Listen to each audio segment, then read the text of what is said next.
I was trying last night, not too much detail, but Simon and I actually shared a room last night. What were you trying? Well, you know, timing, I thought. So, Simon, it's not too late. But probably a more telling comment today on his attitude to marriage is the fact that he's just given me a commentary on the Book of Revelation. I can't figure it out at all. Anyway, Simon's an old friend, a very, very dear friend.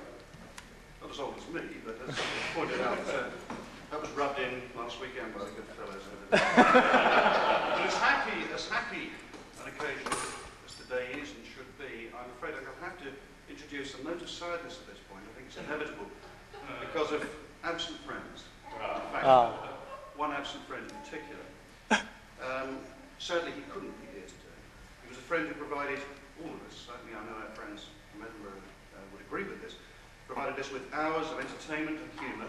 He went everywhere with Simon, in fact, completely puzzled me.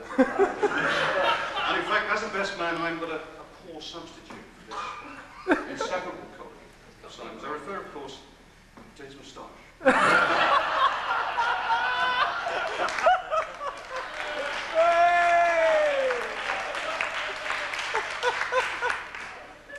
I always considered that particular moustache synonymous with Simon. In fact, I use the word moustache advisedly. It was quite a remarkable.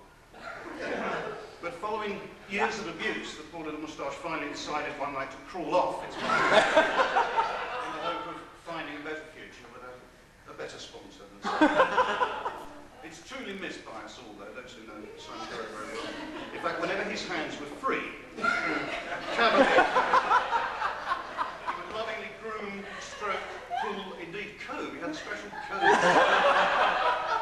But finally, abuse his second favourite little appendage. I used to be worried about it, but no, Andrew did as well. The abuse got to the point where, in fact, it was in danger of becoming an endangered species. It probably was a timely demise, in fact. It's sadly missed. Alas, it's now extinct. It still makes welcome little comebacks in the Hoover bags of acquaintances everywhere, actually, because he's now closed the book on his Errol Flynn days, and he's now a regular little Richard Bryars. Now, I first met Simon through the medium of music. Again, I have to be very careful with that term. I'm a musician, and Simon's a drummer. In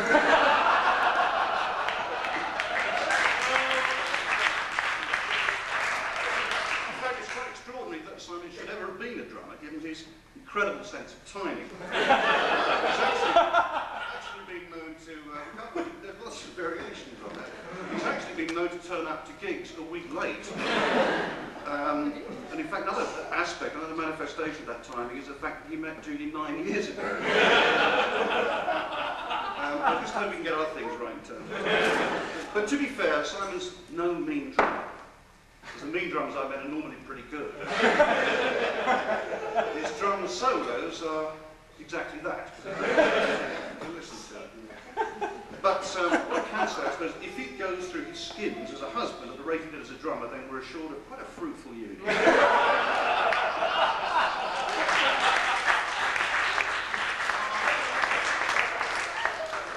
Some compelled cabaret, it really was. But in addition to that, lovers of good piano music should be warned that Simon's now devoting his attention to the keyboard, so watch out.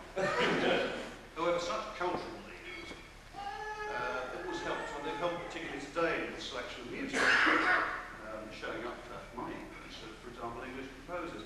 In fact, when Simon said today that at the wedding would include Walton's Crown Imperial, my first reaction was I would have preferred Webster's Yorkshire Bill. A little tea party we had in Edinburgh last weekend. My illusion was shattered. The demure and apparently pious RAF hero's daughter. PhD to boot. One thing you can do with that, I suppose. I was told by some apparently old friend of hers that she was really nothing more than a... Sorry, I can't read my own writing. I've also promised not to mention a trip back home one night in a shopping shop. They say you can get anything in supermarkets now. Anyway, apparently apparently Simon's fate was sealed. All his friends would wish it, the only thing it hadn't been sealed, you know, because he had a reputation for gastronomic excess. Simon is very well known that. It's a walking wind instrument. Apparently his fate was sealed during a little sojourn for a place in Greece called Paxos. Incidentally, all the stuffing jokes have been exhausted. And now, what I was told, the Attic antics, that's a bit of alliteration there, the Attic antics of Paxos actually included Simon having his bottom bitten by somebody who was actually asleep. Now, I don't know. The geometry contributed, obviously, in no small part, other than Simon's, to lay the path which actually led to today. Now, it's actually hard to sound sincere following any personal diatribe, but I am going to have a go, if you believe me. Now, of all the, I don't have many friends. Now, the other thing about Simon is I know he respects those qualities, looks for them, and commends them in other people. And in that respect, I'm absolutely 100% certain that he's found his match in Judy.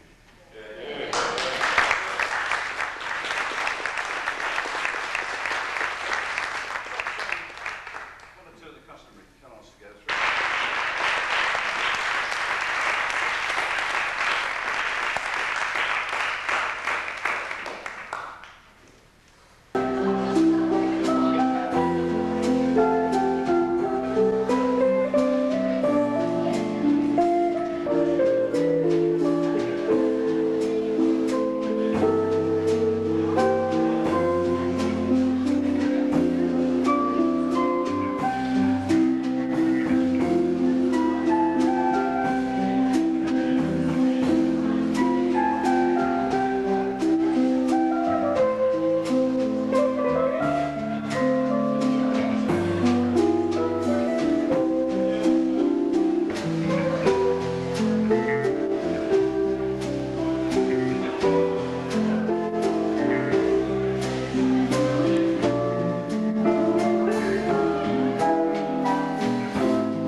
Bye-bye.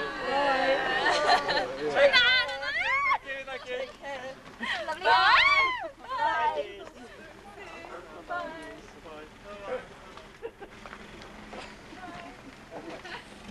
Can't tell whether it's still on the blue windscreen wiper or not. Well, the band. What? It's sort of it's all squidgy and horrible.